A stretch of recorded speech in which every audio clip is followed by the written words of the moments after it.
Now I'd like then to go on to my colleagues from DG Cnect. So Yordanka, you and I have discussed sandboxes in the past, but since then things have accelerated.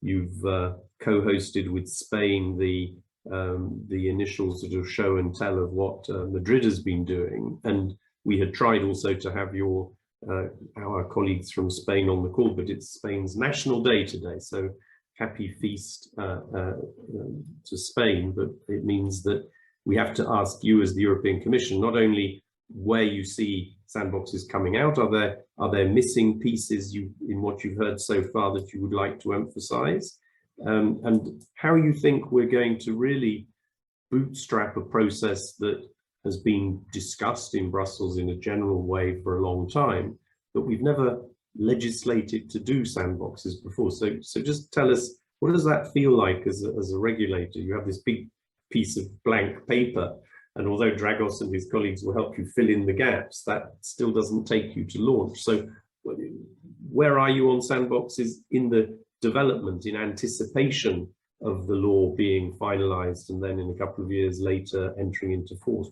How is this, in a way, policy innovation going?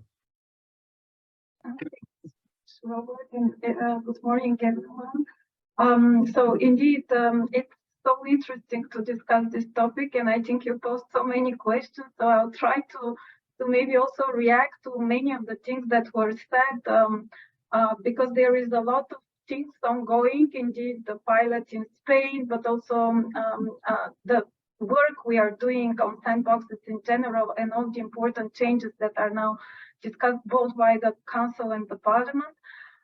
Just to start and frame the discussion, indeed, you are fully right. The AI Act will be actually the first legislation that tries to create the common framework, how those AI sandboxes should work in practice, because we have plenty of examples in sandboxes in other sectors, but they have all emerged without actually a common framework and a legal basis. So now we have the unique opportunities to set the objectives right, and also the common framework, the governance. So we are sure that we really fulfill, and we have uniform approach how they are implemented in Europe, because we have seen that actually there are also certain challenges when many countries start to create those sandboxes, especially with rules that are supposed to be harmonized, if they implement it in different ways. So that's why that was our key objective, to really propose the sandboxes as a key tool to really show that yes, this legislation is innovation friendly. It should be both supporting innovation, excellence, and also the trust in AI systems, and bring benefits to everyone, to the companies to get legal certainty, and also some safe environment to experiment and have a very good dialogue with authorities, and to the regulators to really get their hands on the actual implementation, learn, better understand risks and challenges, but also opportunities, and be able to actually have this flexibility and agile environment to test, learn, and also give and adapt their interpretation of the legislation, and also take that into account even for future amendments, because we know that we try to phrase the AI Act as a future-proof instrument to be able to add more use cases in the future for high risk, for example, or to see how we could adapt to existing requirements, and also the link with the standards. Because here I would agree with Angeliki that our objective has been never just to focus only on these rules. We wanted to have a more comprehensive approach, look at also standards and the effectiveness of standards, or even voluntary codes of conduct that could be applied to AI systems, and also have the regulators on board, because this is the key feature for the sandboxes. We really have to have the regulators. We have many other existing sandboxes from companies, but here we think the advantage is really to have this cooperation and dialogue between those who are designing and implementing the rules, and the companies who have to actually get the guidance and be able to fulfill the legal requirements. And also in certain cases, yes, we agree, regulators should have the flexibility. There have been also discussions now a lot in the council, also to better clarify how these sandboxes could be used also for real world testing. One could even think for a step afterwards, because now the sandboxes were a bit limited before the conformity assessment and before they are placed on the market. But if you look at broader interaction with users and others, there could be also interesting ways to look at in a more holistic way how those sandboxes could be implemented.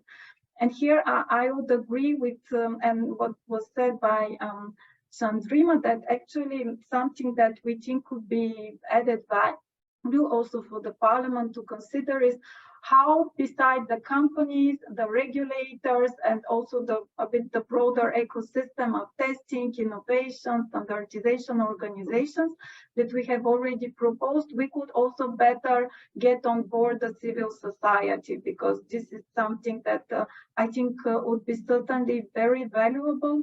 And also then how to really involve, get also their knowledge and have the transparency of all those results. This is something key, because we fully agree that these results should be as transparent as possible. That's why we propose to have like annual reports. They should be published. They should be also shared with the AI board, the commission, and then we should use them for the future regulatory learning and also to give the right tools also to companies and share these good practices to everyone. Because here, maybe just to touch on what Drago said, we've seen from other sandboxes, if they are not still able for everyone to get access to them, there are limited resources for regulators. And it also takes a lot of time, and we have to really be targeted on in deciding who enters into the sandbox and then using this experience. So in this case, we think indeed, yes, that there should be a very clear framework with good principles that should apply for all countries who can get access to the sandbox.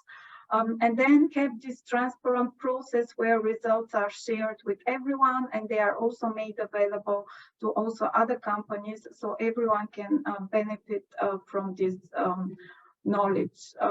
And then indeed the governance is a very important aspect. We welcome all the efforts that are put indeed to better increase the knowledge, the sharing, the cooperation with the member states there, and also with the AI board and the commission. That was our purpose with the framework we proposed to create implementing rules with these common standards, and then also to give an important role also to the AI board, where we want to have this coordination. Now, before the AI Act is actually adopted, we have started in the Commission with an expert group of member states, because we think indeed that sandboxes, regulatory sandboxes could be useful even before the AI Act is adopted. And here what Angelique is saying, we don't look them only after the AI Act is adopted as a tool to implement it or derogate from rules. That's still an open issue, because we haven't gone there yet, but we think that actually they can be also useful even now during this preparation period, and that's why we have launched this pilot with our colleagues from Spain, where we think that yes, we could already test the proposed requirements for the AI Act and use this experience to feed into our future standardization process. So we could have a limited number of companies who try to implement those requirements, and we learn from this practical experience and feed into the future standardization and other tools and guidance that we're going to create at European level. And for that purpose, we also have an EU expert group where we try to also involve other EU countries, and we try to bring the links and make those results from the Spanish pilot project most useful. So it is indeed a type of policy prototyping, which we plan to use for our standardization and guidance work. And the idea is to launch it early next year, where companies could apply. As said, there will be limited resources because it is quite intensive and not everyone can join. But the funding they have, there is already now, is to cover around 15 pilots that could implement the requirements, and we learn from that experience. So our idea is indeed to encourage more member states to join the pilot, and also in the future, once we have the final implementing rules and common European framework, then also to support the further outreach of those sandboxes and make them more accessible. So I stop here, and I'm happy to reply to any questions.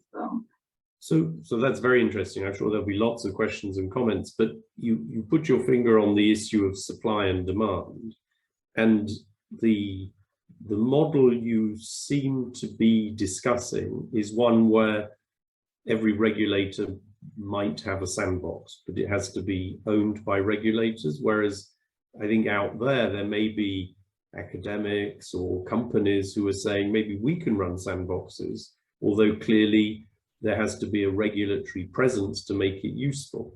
And of course, both models are known to EU regulatory habit. For example, most abattoirs are owned privately, but a public service veterinarian has to be present because it's a very important step for food safety. So that's just an example. But do you envisage that it's what we're setting up are implementing rules for fit for purpose sandboxes, and then there can be a market for sandboxes, or is it only public provision of sandboxes? Well, the way we have proposed it is really to have the competent regulators on board. So that's why we have proposed it as a regulatory sandbox based on experience in other sectors, like in fintech or energy and others. Now, it's true you could have many other industry sandboxes. Sometimes you even don't have to have a regulator on board. You could have many other tools to try to experiment, to innovate. But for the purposes of the AI Act, our regulatory learning that we want to get out from this, we have tried to be a bit more focused and really have the competent authorities on board and then to be implementing. And then, yes, there are maybe ways how we could maybe learn or get better results also from other sandboxes. So there could be maybe interesting contributions that could further build the system. But for now, under the proposal of the Commission, that was not included. No, but I think that seems to me one of the issues that will continue to be discussed, because the evolution of many regulatory oversight mechanisms, sometimes it starts only in government, but then if there's a demand exceeding supply and government can't, as you say, immediately supply all the answers itself, then there are ways to multiply the offer, while still, I would say you always have to have the regulator in the loop, but maybe sandboxes don't ultimately need to be built only in government ministries. It's that sort of question.